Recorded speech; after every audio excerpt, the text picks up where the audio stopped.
क्या आपने कभी वो सन्नाटा सुना है जो एक बाप की आंखों में बस जाता है जब उसकी जवान बेटी अचानक गायब हो जाए? कोई शोर नहीं करता, कोई ढोल नहीं बजता, ना ही किसी माइक पर उसका नाम पुकारा जाता है। सिर्फ एक चौकी होती है, एक दरोगा होता है और एक रटा रटाया जवाब, लड़की भाग गई होगी।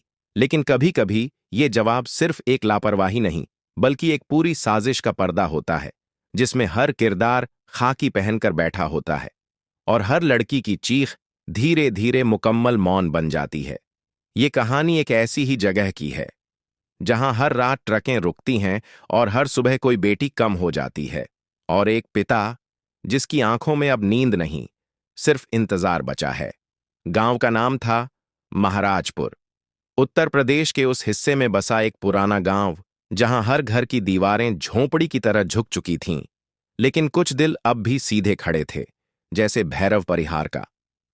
भैरव एक सीधा सादा किसान जो अपनी बेटी नेहा को दुल्हन बनाने का सपना लिए दिन रात खेतों में हल चलाता था। नेहा 16 साल की थी। उसके चेहरे पर कुछ ऐसा विश्वास था जो शहर की लड़कियों में भी नहीं दिखता। हर सुबह वो खेत जाती, पानी भरती, चूल्हा जलाती और फिर भगवान को दिया जलाकर अपनी मां की तस्वीर को देखती, जो कई साल पहले गुजर गई थी। भैरव के पास बहुत कुछ नहीं था, लेकिन नेहा थी, और वहीं उसकी सारी दौलत थी। शादी की बात चल चुकी थी, अगली पूर्णिमा को तिलक था, लेकिन फिर एक सुबह कुछ नहीं था। नेहा नहीं थी, न बिस्तर पर, न आंगन में, न मंदिर में।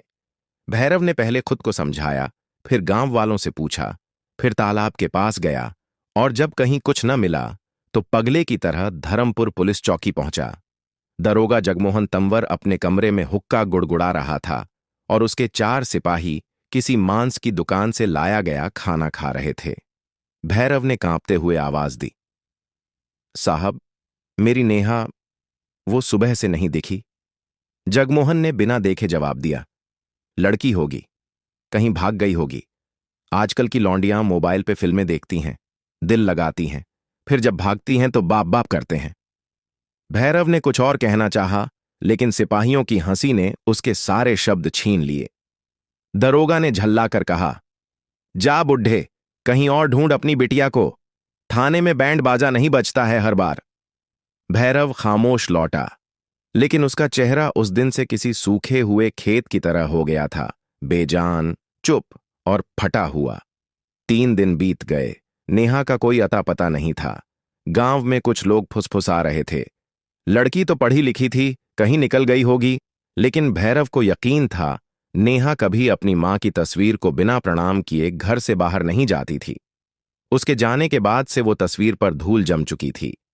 चौथे दिन जिले में एक नया नाम सुनाई दिया, रिया जोशी, युवा आईएएस अफसर, जो हाल ही में महाराजपुर जिले की डीएम बनी थी। शहर से आई थी, तेज तर्रार और थोड़ी सख्त मिजाज लगती थी, लेकिन वो जानती थी हर फाइल के पीछे कोई माँ बाप की अधूरी नींद होती है। रिया ने जब जिले की मिसिंग गर्ल्स रिपोर्ट उठाई तो उसके माथे की शिकन गहराने लगी। एक काली फाइल थी, उस पर बड़े अक्षरों में लिखा था, कुल 14 नाबालिग लड़कियां, क्षेत्र धर्मपुर चौकी, पिछले 11 महीने। लेकिन सबसे हैरानी की बात यह थी कि एक भी केस में एफआईआर दर्ज नहीं थी। सबकी स्टेटस रिपोर्ट में एक ही लाइन थी, लड़की घर से भागी होगी। हर बार रिपोर्ट लिखने वाला नाम एक ही था, एसआई जगमोहन तंवर। रिया ने फाइल बंद की, कुर्सी से उठी और बिना किसी सुरक्षा के सीधे महाराजपुर के लिए निकल गई। गांव की सड़कें उखड़ी हुई थीं, जैसे किसी ने वहां जानबूझकर विकास को रोक दिया हो। जब उसकी गाड़ी रुकी तो बच्चे पहले डरे, फिर चुपचाप दूर हो गए। भैरव अपने घर के बाहर बैठा था, हाथ में वही पुरानी डायरी जिसमें नेहा का फोटो चिपका था। रिया चुपचाप उसके पास गई, बैठ गई। भैरव कुछ नहीं बोला, उसने बस फोटो उसकी तरफ बढ़ा दिया। रिया ने फोटो को गौर से देखा। नेहा की मुस्कुराती आंखें थीं, वो मुस्कुराहट जो भरोसा देती थी और अब सवाल बन चुकी थी। रिया ने धीरे से कहा, आपकी बेटी सिर्फ आपकी जिम्मेदारी नहीं है, अब वो मेरी भी है। उसी शाम डीएम ऑफिस में एक मीटिंग हुई। सिर्फ 2 लोग थे उसमें, रिया और डीएसपी अखिल वर्मा, और उसी रात एक फैसला हुआ। अब ये लड़ाई फाइलों में नहीं, जमीन पर लड़ी जाएगी। अगले दिन सुबह रिया जोशी ने अपनी टीम को एक ऑर्डर दिया। मुझे धर्मपुर चौकी से पिछले 1 साल की पूरी रिपोर्ट चाहिए। केस डायरी, गश्त की रजिस्टर एंट्री, सीसीटीवी रिकॉर्ड, सब। रिपोर्ट आते ही उसकी मेज पर एक काली फाइल रख दी गई। नाम था गुमशुदा बालिकाओं का क्षेत्रीय विवरण। उसने पन्ने पलटना शुरू किया और जल्द ही उसका माथा भीगने लगा।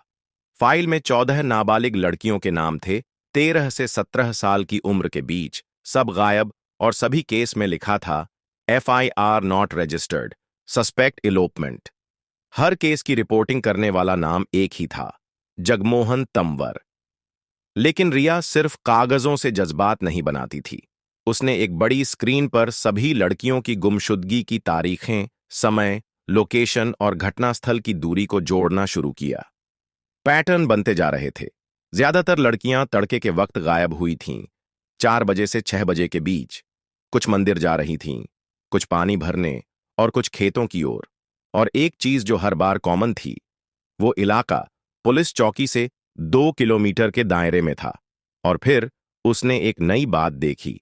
हर गुमशुदगी की सुबह उस इलाके से एक भारी मालवाहक ट्रक के गुजरने की सूचना थी, लेकिन कोई रजिस्ट्रेशन नंबर, कोई सीसीटीवी नहीं।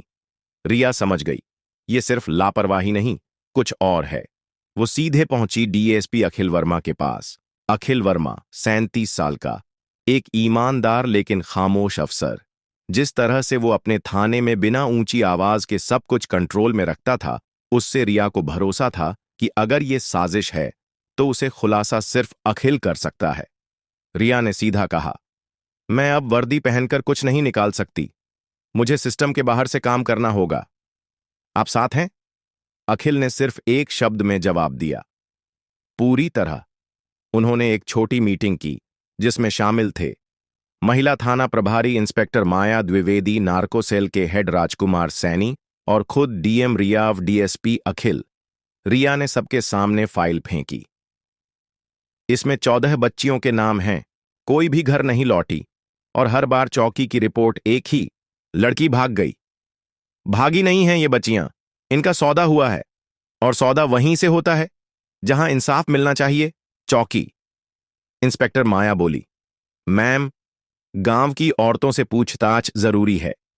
ये सब आपस में नहीं बोलती, लेकिन जब उन्हें लगे कि कोई उनके जैसा ही है तब सच निकलता है। रिया ने कहा, तो मैं गांव की ही बन जाऊंगी। वो प्लान बना, अंडरकवर ऑपरेशन। दूसरी ओर धर्मपुर चौकी पर दरोगा जगमोहन तंवर आराम से बैठा था। उसकी चौकी अब तक सिर्फ वसूली का अड्डा बन चुकी थी। हर रात 8 बजे से 1 बजे तक वहां ट्रकें रुकतीं और हर ट्रक से 5,000 से 15,000 रुपए तक वसूला जाता। कोई रसीद नहीं, कोई जांच नहीं, बस ट्रक अंदर और माल बाहर। और माल का मतलब हर किसी को अलग होता था। कुछ ट्रक शराब लाते थे, कुछ ड्रग्स, लेकिन कुछ ट्रक कुछ और लाते थे। जगमोहन तंवर ने चौकी के पीछे एक बंद कमरा बनवा रखा था, संदिग्धों को बैठाने के लिए, जैसा वो कहता था। लेकिन कोई जानता नहीं था कि वहां से निकलने वाली कोई लड़की दोबारा देखी नहीं गई। उसी चौकी के बगल में एक बूढ़ी महिला रामदेई सफाई का काम करती थी। हर सुबह वो कमरे के बाहर खून के धब्बे और टूटे कंगन देखती थी, लेकिन कुछ नहीं कहती। उसके बेटे को फर्जी केस में फंसाकर जेल भेजा गया था। डर उसके खून में उतर चुका था, लेकिन अब इस डर को किसी ने चुनौती देने की ठानी थी। 3 दिन बाद एक पुरानी जीप गांव के किनारे रुकी। उसमें एक ट्रक ड्राइवर बैठा था, अखिल वर्मा, लेकिन इस बार बिना वर्दी के, माथे पर गमछा, शरीर पर धूल और हाथों में ग्रीस। बगल में बैठी थी एक महिला, नीली साड़ी, माथे पर सिंदूर, आंखों पर बड़ा चश्मा और चेहरे पर गांव की धूप का असर। ये थी रिया जोशी। अब गांव की एक प्रवासी बहू बन चुकी थी, जो अपने पति के साथ ट्रक चलाते हुए नई जगहों की तलाश में निकली थी। उन्होंने एक किराए का कमरा लिया और धीरे धीरे गांव वालों से घुलने मिलने लगे। रिया ने सबसे पहले रामदेई से दोस्ती की। पहले दिन सिर्फ नमस्ते किया, दूसरे दिन चाय दी, तीसरे दिन अपने झोले से एक पुरानी साड़ी निकालकर रामदेई को दी। चौथे दिन रामदेई बोल पड़ी, बेटिया, कभी कभी रात में चीखें आती हैं और सुबह खून साफ करना पड़ता है। रिया चौंकी नहीं, बस मुस्कुराई। उसकी जेब में एक बॉडी कैमरा पहले ही चालू था। उसी रात अखिल ने ट्रक में एक नया कैमरा फिट किया जो अंदर से हर चीज रिकॉर्ड कर सकता था। प्लान बना, ट्रक को उसी चौकी से ले जाया जाएगा। अगर वसूली हुई तो कैमरा चालू रहेगा, अगर ट्रक रोका गया तो बातचीत रिकॉर्ड होगी, और अगर किसी संदिग्ध जगह ट्रक को मोड़ा गया तो वो सिग्नल होगा। रिया ने कहा, पहिया पंचर, यही कोडवर्ड होगा। अखिल ने जवाब दिया, पहले पंचर इस सिस्टम में है, हमें बस उसकी हवा निकालनी है। रात के अंधेरे में वही ट्रक, जिसे अब सब्जी का ट्रक बताया गया, धरमपुर चौकी के पास रुका। दरोगा जगमोहन तंवर बाहर आया, बीड़ी फूंकता हुआ। ओए भैया, माल कहां ले जा रहे हो? अखिल बोला, बाबूजी, रास्ता दीजिए, टाइम पे पहुंचना है। जगमोहन हंसा, रास्ता चाहिए तो रास्ता जानो, 3,000 में मिलेगा, और मेहरारू भी साथ है तो 5,000 लगेंगे। रिया ने बिना बोले झोले से पैसे निकाले, और उसी वक्त कैमरा ऑन हो चुका था। यह था पहला कदम, पर्दा उठने की शुरुआत। रात की स्याही अक्सर सिर्फ अंधेरा नहीं लाती, कुछ जगहों पर वो अपने साथ चीखें भी लाती है। ऐसी चीखें जो किसी फाइल में दर्ज नहीं होती, किसी अखबार की हेडलाइन नहीं बनती, और किसी थाने में सुनी भी नहीं जाती। लेकिन जब किसी की आंखों में नींद से ज्यादा जिद उतर जाए तो वही अंधेरा रास्ता बन जाता है सच तक पहुंचने का। रिया और अखिल अब इस स्याही में उतर चुके थे, बिना वर्दी, बिना पहचान, सिर्फ एक मकसद के साथ, ये पता लगाने कि बेटियां आखिर कहां जा रही हैं। ट्रक अब चौकी पार कर चुका था, कैमरा चालू था, और दरोगा की हर एक हंसी, हर एक धमकी रिकॉर्ड हो चुकी थी। बाहर से देखने पर यह बस एक और वसूली लगती थी, लेकिन अंदर बैठा अखिल जानता था कि उन्होंने अब दरवाजे पर दस्तक दे दी है, उस दरवाजे पर जिसके अंदर जाने वाली लड़कियां कभी वापस नहीं आती थीं। दोनों ने ट्रक गांव के किनारे एक सुनसान मैदान में खड़ा किया। रिया ने झोले से बॉडी कैमरा निकाला, स्क्रीन पर टाइम को देखा और कहा, हर सेकंड अब सबूत है। अखिल ने कैमरा बैकअप में सेव किया, और अगले मिशन की प्लानिंग शुरू हुई। इस बार उन्हें चौकी के भीतर की वो दीवारें सुननी थीं, जो न तो हिलती थीं न बोलती थीं, लेकिन बहुत कुछ छुपाती थीं। अगले 2 दिन दोनों ने खुद को उसी इलाके में पूरी तरह से उतार दिया। ट्रक वहीं खड़ा रहता, अखिल उसी गाड़ी में सोता, रिया हर सुबह बगल की बस्ती की महिलाओं के बीच बैठकर चूल्हा फूंकती, आटा गूंथती, और धीरे धीरे लोगों के दिलों में उतरती जाती। हर रोज कोई न कोई एक औरत कोई न कोई आधी बात कहती, दीदी, उस कमरे से गंध आती है, रात को लड़कियों की बड़बड़ाहट सुनाई देती है। एक बार मेरी ननद को पुलिस ने रोककर पूछताछ की थी, वो अब गांव में नहीं रहती, लेकिन सबकी जुबान डर के नीचे दबी थी। एक रात जब पूरा गांव सो रहा था और ट्रकों की आवाजें रुक चुकी थीं, तब अखिल ने दूर से देखा कि चौकी के पीछे का पुराना स्टोर रूम, जो हमेशा बंद रहता था, उसमें हल्की सी रोशनी झिलमिला रही थी। रिया ने चुपचाप कैमरा चालू किया। दोनों बिना कोई आवाज किए दीवार फांदकर चौकी के पिछले हिस्से में पहुंचे। वहां टूटी हुई ईंटों के बीच से झांक कर देखा, और एक पल के लिए दोनों की सांसें थम गईं।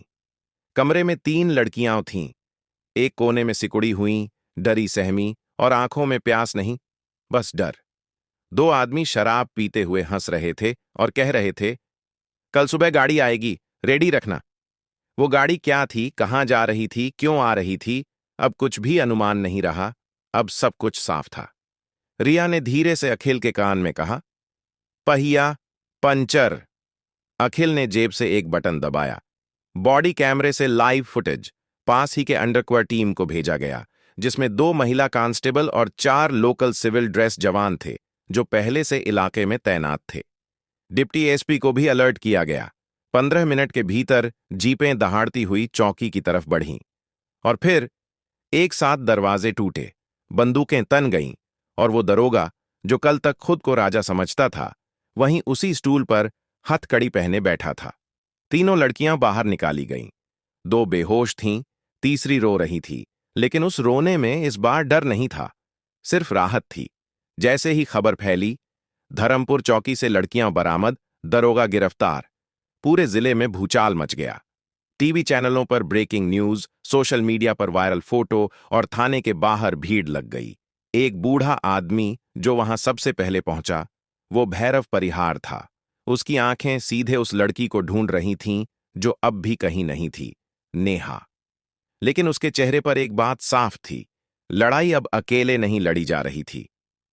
अखिल और रिया दोनों खामोश खड़े थे। रिया ने देखा, दरोगा जगमोहन का चेहरा झुका हुआ था और उसकी आंखों में वही डर था जो उसने हर लड़की की आंखों में डाला था। रिया ने अखिल से कहा, यह तो सिर्फ एक दरवाजा था, अब हमें पूरे घर को गिराना है।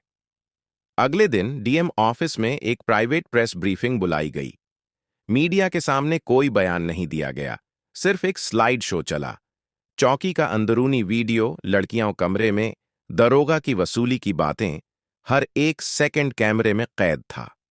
जिला अधिकारी के रूप में रिया ने कहा, यह लड़ाई अब कानून की नहीं, समाज की है। जब तक हर बेटी वापस नहीं मिलती, हम चुप नहीं बैठेंगे। अखिल ने एक और डाटा रिपोर्ट खोलकर दिखाया। चौकी से जुड़े हर एफआईआर से जो ट्रक नंबर गुजरते थे, वो अब फोकस में थे और हर ट्रक किसी एक नाम से जुड़ा था, पंकज कालरा। अब अगला निशाना वही था। ट्रकों के इंजन बंद हो चुके थे, लेकिन मशीनों से ज्यादा तेज आवाज अब सिस्टम के अंदर गूंज रही थी। एक ऐसी आवाज जो सीधा उस दरवाजे तक पहुंची थी जहां इंसाफ नहीं बिकता था, तय होता था। चौकी के भीतर के दरिंदे बेनकाब हो चुके थे, लेकिन अब बारी थी उनके मालिक की। दरोगा जगमोहन तंवर का मोबाइल जब्त किया गया था और उसमें सबसे ज्यादा कॉल एक ही नाम से थे, पंकज कालरा। पंकज कालरा दिखने में एक सीधा सादा व्यापारी। उसका सिल्वर सन रिजॉर्ट हाईवे के किनारे बना एक आलीशान होटल था, जहां बड़े नेता रुकते थे, अफसर दावतें उड़ाते थे और रात की गाड़ियों का रास्ता वहीं से होकर निकलता था। कागजों पर होटल, लेकिन असल में वही नेटवर्क का क्लियरिंग सेंटर था, जहां लड़कियां बुक होती थीं और आगे भेजी जाती थीं। रिया ने कहा, अब हमें उसके घर जाकर नहीं, उसके मैदान में उतर कर खेलना है, उसी की भाषा में। 3 दिन की प्लानिंग के बाद एक नया ऑपरेशन शुरू किया गया, कोड नेम अंदर की डील।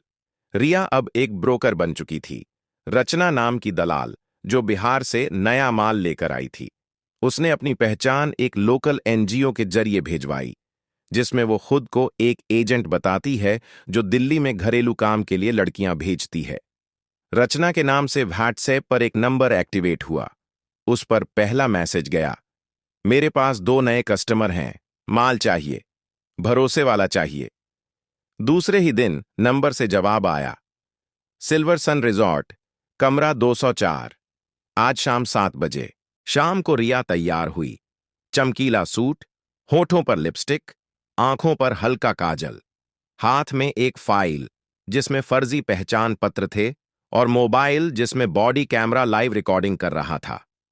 अखिल और महिला कांस्टेबल पहले से होटल के बाहर थे, एक कार में बैठकर कैमरे से लाइव फुटेज देख रहे थे। कमरा 204, वही जगह जहां डील तय होनी थी। रिया ने दरवाजा खटखटाया। सामने कुर्सी पर बैठा था पंकज कालरा, 50 साल का, सफेद कुर्ता, पैरों में ब्रांडेड जूते और एक महंगी घड़ी पहने हुए। उसकी आंखों में वैसी ठंडक थी जो सिर्फ उन लोगों में होती है जो इंसानों को चीजों की तरह गिनते हैं। बैठो, उसने कहा। नाम क्या है? रिया बोली। रचना। काम की बात करते हैं। पंकज ने हल्की मुस्कान दी। डायरेक्ट बात पसंद है। कौन माल है? उम्र? रिया ने 2 फाइलें टेबल पर रखीं, दोनों में फर्जी आधार कार्ड, मेडिकल रिपोर्ट्स और फोटो लगे थे। पंकज बोला, दिल्ली भेजना है 2 दिन में, पासपोर्ट की जरूरत नहीं, बाकी सब मेरा। रेट बताओ। रिया बोली, रेट बाद में, पहले सिक्योरिटी। पुलिस से डर लगता है? पंकज हंसा। यहां पुलिस मेरी जेब में रहती है, तुम सिर्फ काम समझदारी से करो। ये वाक्य जैसे ही पूरा हुआ, अखिल ने गाड़ी में बैठकर टीम को अलर्ट सिग्नल दिया।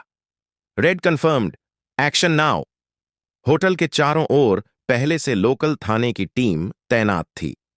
जैसे ही रिया ने मोबाइल की साइड बटन 2 बार दबाई, कमरा नंबर 204 की सारी दीवारें थर्रा उठीं। अंदर से दरवाजा बंद करने का समय भी नहीं मिला। दरवाजा टूटा, 4 जवान अंदर घुसे, पंकज को कुर्सी से घसीटकर नीचे गिरा दिया गया। आपको मानव तस्करी, बाल अपराध और संगठित अपराध में गिरफ्तार किया जाता है, एक सख्त आवाज आई। रिया वहीं बैठी रही। चेहरे पर अब रचना नहीं। रिया जोशी लौट आई थी। होटल के कमरों में सर्च ऑपरेशन हुआ और वहां 2 नाबालिग लड़कियां बेहोशी की हालत में पाई गईं। कमरे से भारी मात्रा में नकद, दवाइयां, फर्जी आईडी और ट्रक नंबर की एक रजिस्टर बुक भी बरामद हुई, जिसमें हर लड़की की एंट्री, कहां से आई, कहां गई, सब कुछ लिखा हुआ था। पंकज को जब थाने लाया गया तो मीडिया पहले से तैयार खड़ी थी और पहली बार कैमरों में कोई अफसर हंस नहीं रहा था, लेकिन जनता सुकून से सांस ले रही थी। अखिल और रिया बाहर खड़े थे। अखिल ने कहा, सोचा नहीं था होटल की लाइट्स इतनी स्याही छुपा सकती हैं। रिया बोली, अब ये रोशनी और फैलेगी। ये सिर्फ होटल नहीं था, ये तो चेन की एक कड़ी थी। अगले दिन जब पंकज का मोबाइल और रजिस्टर एनालिसिस किया गया तो एक नया नाम बार बार दोहराया जा रहा था, रिजवान बशीर। हर लड़की के आगे एक कोड था, आरबी। कुछ के आगे लिखा था RB via boat, RB port 5, RBC लियर बीडी। रिया ने समझ लिया, ये अब सड़क की कहानी नहीं रही, अब रास्ता समंदर से होकर गुजरता है। अखिल ने एक नक्शा खोला। सुंदरबन के पास एक बिंदु पर गोल लाल निशान लगाया। यहां से लड़कियां नाव से पार की जाती हैं और सामने है बांग्लादेश। रिया ने गहराई से कहा, अब हम उस दिशा में चलेंगे जहां पुलिस की कोई सीमा नहीं होती, लेकिन इंसानियत का कोई धर्म जरूर होता है। अब तक आपने जमीन पर बिछे उस गंदे खेल को देखा, जहां चौकी की दीवारें और होटल के कमरे एक जैसे थे, बाहर से सफेद, अंदर से स्याह। लेकिन अब कहानी वहां जा रही है जहां सरहदें मिट जाती हैं और लड़कियों की जिंदगी का सौदा सीमा के उस पार तय होता है, समंदर के बीच, नावों में, कोडवर्ड्स में, और इंसान के नाम की जगह सिर्फ एक नंबर होता है, रिजवान बशीर। पंकज कालरा की गिरफ्तारी के बाद सबसे ज्यादा बार 2 शब्द मिले थे, आर बीविया बोट। हर एंट्री में एक तारीख थी, एक नाव का नाम और एक छोटा सा मैसेज, पोर्ट 5, सिक्योर या डिलीवरी टू बीडी कंफर्म्ड। रिया ने फौरन एनआईए की कोस्टल यूनिट से संपर्क किया और वहीं से पता चला सुंदरबन डेल्टा में एक पुराना मछुआरा घाट है जिसका नाम कागजों पर नहीं, बस रेडियो पर आता है, ब्लू हार्बर। वहीं से छोटी नावें निकलती हैं जो ना जीपीएस पर दिखती हैं, ना ट्रैफिक रडार पर, और इन नावों में अक्सर सी फूड नहीं, ह्यूमन कार्गो भरा होता है। रिया अब एक बार फिर बदल चुकी थी। अब वो बन गई थी सुमिता, एक बंगाली प्रवासी महिला जो नेपाल बॉर्डर से दिल्ली भागी है और अब सीमा पार करना चाहती है। अखिल वर्मा अब एक ट्रॉलर ऑपरेटर बना, फिरोज मियां नाम से, जो नाव किराए पर देता है। लोकेशन थी सुंदरबन का 12 गांव, जहां जंगल और पानी के बीच एक पतली लकड़ी की घाट है और वहीं से रात में हर 15 दिन पर नावें निकलती हैं। गांव की गलियों में बस 3 चीजें थीं, सन्नाटा, गंध और वो चुप्पी जो कहती थी कि यहां कुछ बहुत गलत हो रहा है, लेकिन कोई कुछ कह नहीं सकता।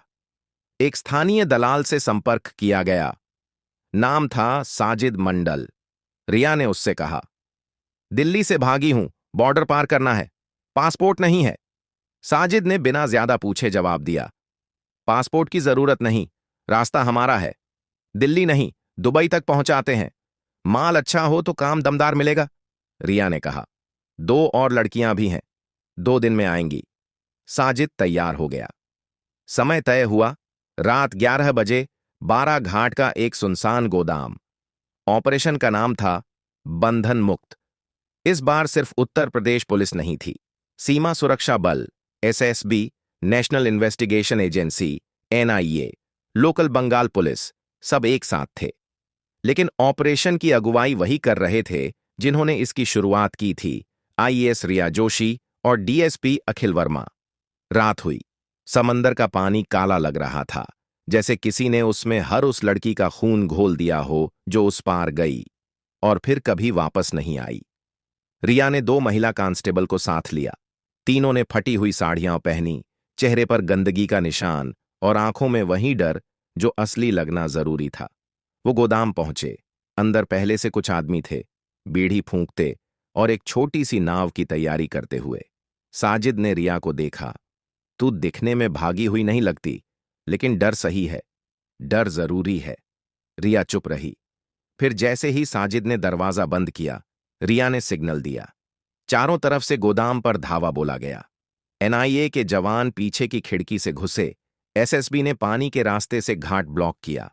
लोकल पुलिस ने सामने से एंट्री मारी। 7 लड़कियां और 2 छोटे लड़के उस गोदाम से जिंदा बाहर निकाले गए। कुछ के हाथ बंधे थे, कुछ रो रहे थे, कुछ बेहोश थे।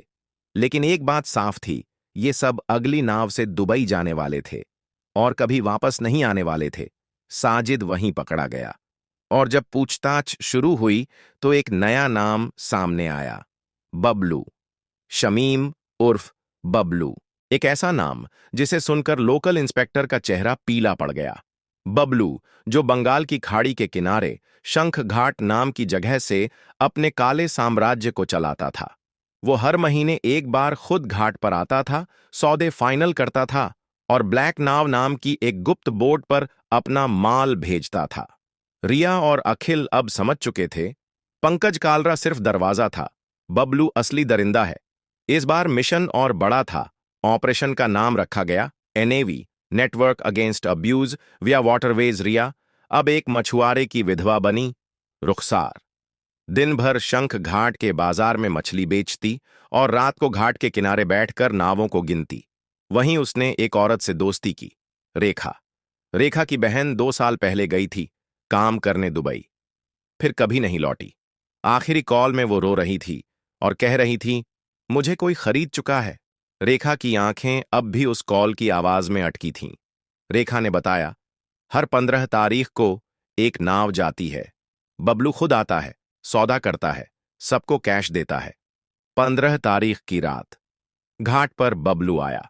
उसके साथ 4 आदमी थे, जेब में विदेशी करेंसी, हाथ में आईपैड और आंखों में वही घमंड जो हर इंसान को नंबर बना देता है। 3 नकली लड़कियां, जो असल में महिला कांस्टेबल थीं, नाव पर चढ़ाई गईं। बबलू बोला, 3 लड़की, 12 लाख, अब्बू ढाबी जाएंगी, क्लियर? रिया पास ही खड़ी थी। लकड़ी के स्टॉल के पीछे से उसे सब दिख रहा था। और फिर सिग्नल गया।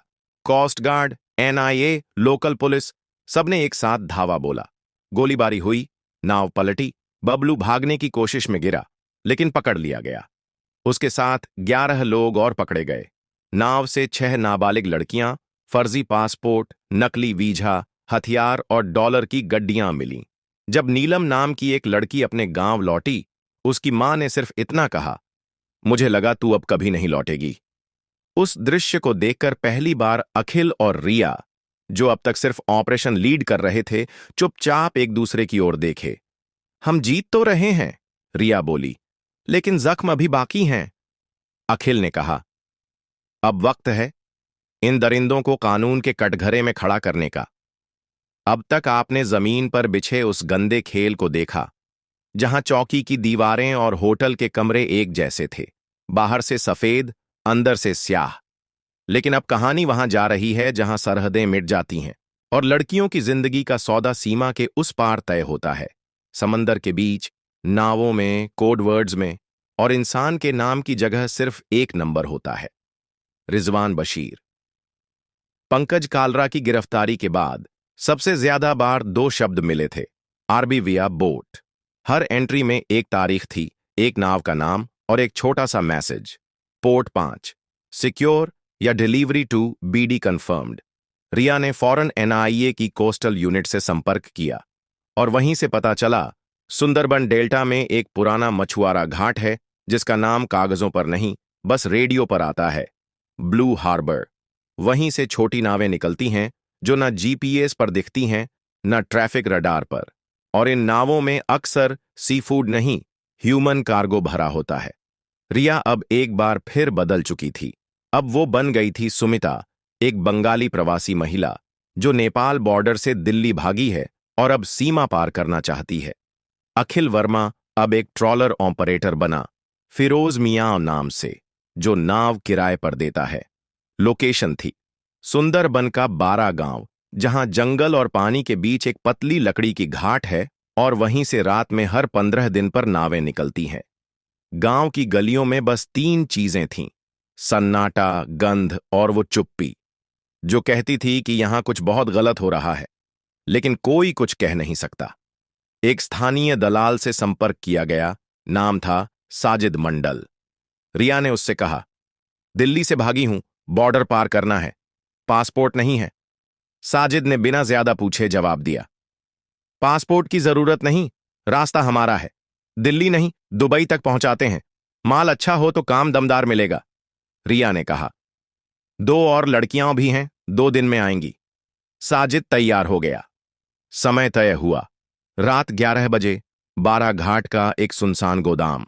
ऑपरेशन का नाम था बंधन मुक्त।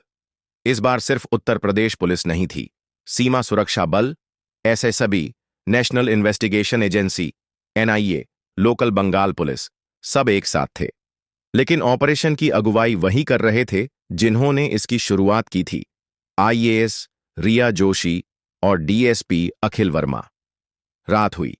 समंदर का पानी काला लग रहा था, जैसे किसी ने उसमें हर उस लड़की का खून घोल दिया हो जो उस पार गई और फिर कभी वापस नहीं आई। रिया ने 2 महिला कांस्टेबल को साथ लिया। तीनों ने फटी हुई साड़ियां पहनी, चेहरे पर गंदगी का निशान और आंखों में वही डर जो असली लगना जरूरी था। वो गोदाम पहुंचे। अंदर पहले से कुछ आदमी थे, बीड़ी फूंकते और एक छोटी सी नाव की तैयारी करते हुए। साजिद ने रिया को देखा। तू दिखने में भागी हुई नहीं लगती, लेकिन डर सही है, डर जरूरी है। रिया चुप रही। फिर जैसे ही साजिद ने दरवाजा बंद किया, रिया ने सिग्नल दिया। चारों तरफ से गोदाम पर धावा बोला गया। एनआईए के जवान पीछे की खिड़की से घुसे। एसएसबी ने पानी के रास्ते से घाट ब्लॉक किया। लोकल पुलिस ने सामने से एंट्री मारी। 7 लड़कियां और 2 छोटे लड़के उस गोदाम से जिंदा बाहर निकाले गए। कुछ के हाथ बंधे थे, कुछ रो रहे थे, कुछ बेहोश थे, लेकिन एक बात साफ थी, ये सब अगली नाव से दुबई जाने वाले थे और कभी वापस नहीं आने वाले थे।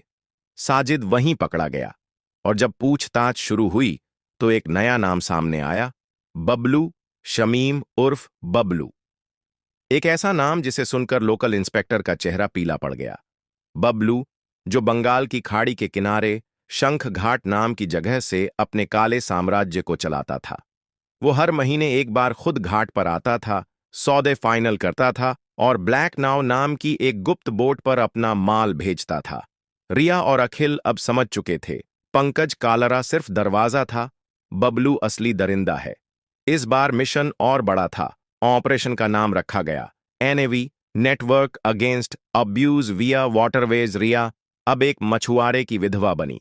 रुखसार दिन भर शंख घाट के बाजार में मछली बेचती और रात को घाट के किनारे बैठकर नावों को गिनती। वहीं उसने एक औरत से दोस्ती की, रेखा। रेखा की बहन 2 साल पहले गई थी काम करने दुबई, फिर कभी नहीं लौटी। आखिरी कॉल में वो रो रही थी और कह रही थी, मुझे कोई खरीद चुका है। रेखा की आंखें अब भी उस कॉल की आवाज में अटकी थीं। रेखा ने बताया, हर 15 तारीख को एक नाव जाती है, बबलू खुद आता है, सौदा करता है, सबको कैश देता है। 15 तारीख की रात घाट पर बबलू आया। उसके साथ 4 आदमी थे, जेब में विदेशी करेंसी, हाथ में आईपैड और आंखों में वही घमंड जो हर इंसान को नंबर बना देता है। 3 नकली लड़कियां, जो असल में महिला कांस्टेबल थीं, नाव पर चढ़ाई गईं। बबलू बोला, 3 लड़की, 12 लाख, अब्बू ढाबी जाएंगी, क्लियर? रिया पास ही खड़ी थी। लकड़ी के स्टॉल के पीछे से उसे सब दिख रहा था और फिर सिग्नल गया। Coast guard, NIA, local police, सब ने एक साथ धावा बोला। गोलीबारी हुई, नाव पलटी। बबलू भागने की कोशिश में गिरा, लेकिन पकड़ लिया गया। उसके साथ 11 लोग और पकड़े गए। नाव से 6 नाबालिग लड़कियां, फर्जी पासपोर्ट, नकली वीजा, हथियार और डॉलर की गड्डियां मिलीं। जब नीलम नाम की एक लड़की अपने गांव लौटी, उसकी मां ने सिर्फ इतना कहा, मुझे लगा तू अब कभी नहीं लौटेगी। उस दृश्य को देखकर पहली बार अखिल और रिया, जो अब तक सिर्फ ऑपरेशन लीड कर रहे थे, चुपचाप एक दूसरे की ओर देखे। हम जीत तो रहे हैं, रिया बोली, लेकिन जख्म अभी बाकी हैं। अखिल ने कहा, अब वक्त है इन दरिंदों को कानून के कटघरे में खड़ा करने का। समंदर अब शांत था, लेकिन जो तूफान पकड़कर लाया गया था, उसने दिल्ली से लेकर लखनऊ तक सबकी नींद तोड़ दी थी। ऑपरेशन एनेवी की कामयाबी सिर्फ नावें जब्त करने की बात नहीं थी, ये उस अंधेरे रास्ते पर रोशनी डाल चुका था जिसे देखकर अब कोई भी चुप नहीं रह सकता था। लेकिन कहानी अब भी अधूरी थी, क्योंकि बबलू ने थाने में पूछताछ के दौरान जब एक लाइन बोली, मैं अकेला नहीं हूं, सबका हिस्सा बंधा है, तो ये साफ हो गया कि असली साजिश अब तक पर्दे में है। और पर्दे के पीछे जो चेहरा था, उसका नाम सुनकर पूरे महकमे में सन्नाटा फैल गया। विधायक रतन ठाकुर। 3 बार का विधायक, जिले का कद्दावर नेता, कई सरकारी योजनाओं का चेहरा और हाईवे प्रोजेक्ट्स का ठेकेदार, रतन ठाकुर का नाम न सिर्फ सियासत में चलता था, बल्कि वो हर उस कागज में भी शामिल था जहां सिक्योरिटी क्लियरेंस लिखा होता था। और बबलू के कॉल रिकॉर्ड्स में दर्जनों बार रतन ठाकुर से हुई बातचीत, जीपीएस लोकेशन और ट्रांसफर की तारीखें, ये सब एक बड़ी तस्वीर की ओर इशारा कर रहे थे। सिया जोशी ने अब एक नई फाइल खोली, भारत सरकार बनाम शमीम उर्फ बबलू, और उसी में एक पन्ना जोड़ दिया गया, संदिग्ध संरक्षक रतन ठाकुर, विधायक। सिया ने तुरंत केंद्रीय गृह सचिव से मुलाकात की। उनके टेबल पर फाइलें रखीं, सबूतों के साथ। गृह सचिव बोले, मैडम, आपको पता है ये आदमी कौन है? उससे टकराने का मतलब है पूरे सिस्टम से टकराना। सिया ने ठंडे स्वर में जवाब दिया, अगर हम नहीं टकराएंगे तो अगली ब्लैक नाव फिर निकल जाएगी और अगली नीलम कभी घर नहीं लौटेगी। सार्वजनिक स्तर पर सबसे बड़ा झटका तब लगा जब डीएसपी अखिल वर्मा ने प्रेस कॉन्फ्रेंस की। कैमरों के सामने उन्होंने स्पष्ट रूप से कहा, हमने जो कार्रवाई की है वो किसी राजनीतिक रंजिश का हिस्सा नहीं, ये इंसानियत की जरूरत है, और हम रतन ठाकुर को इस केस में संलिप्त मानते हैं। उसके खिलाफ कानूनी प्रक्रिया शुरू हो चुकी है। इस बयान ने तूफान मचा दिया। विधानसभा के बाहर से रतन ठाकुर को गिरफ्तार किया गया। कैमरों ने उसका चेहरा कैद किया, जो अब पहली बार डरा हुआ था। कोर्ट में सुनवाई शुरू हुई। Case number 3,27,205। यह सुनवाई दिल्ली हाईकोर्ट के फास्ट ट्रैक कोर्ट में हो रही थी, सिया की याचिका पर। कोर्ट में माननीय जस्टिस वीरेंद्र मलिक बैठे थे, सख्त लेकिन संवेदनशील। उन्होंने कहा, अगर इन आरोपों में सच्चाई है तो यह सिर्फ एक केस नहीं, यह इंसानियत पर हमला है। पहली गवाही नीलम की थी, जिसे बबलू की नाव से छुड़ाया गया था। नीलम ने कांपती आवाज में कहा, हमें कहा गया था कि हमें नौकरी मिलेगी, लेकिन हमें अंधेरे कमरों में बंद किया गया। हमारे नाम बदले गए, और जब हम रोते थे तो कहा जाता था, चुप रहो वरना अगली नाव समंदर में ही डूबा देंगे। दूसरी गवाही रेखा ने दी, मेरी बहन आज तक वापस नहीं आई, लेकिन उन लड़कियों की आंखों में वही डर था जो मैंने उसकी आंखों में देखा था जब वो आखिरी बार फोन पर रोई थी। बबलू के वकील ने कोशिश की, सबको राजनीतिक साजिश बताया, गलत पहचान कहा, लेकिन सिया के पास जवाब था, कॉल रिकॉर्ड्स, जीपीएस लोकेशन, फर्जी पासपोर्ट, बॉडी कैमरा फुटेज और 123 पन्नों की चार्जशीट। अखिल ने हर सवाल का जवाब ठंडे लहजे में दिया, जैसे किसी डॉक्टर ने कैंसर का ऑपरेशन करते वक्त स्केलपेल चलाया हो। 45 दिन की सुनवाई के बाद कोर्ट ने फैसला सुनाया, यह अपराध सिर्फ कानून के खिलाफ नहीं बल्कि मानवता के विरुद्ध है।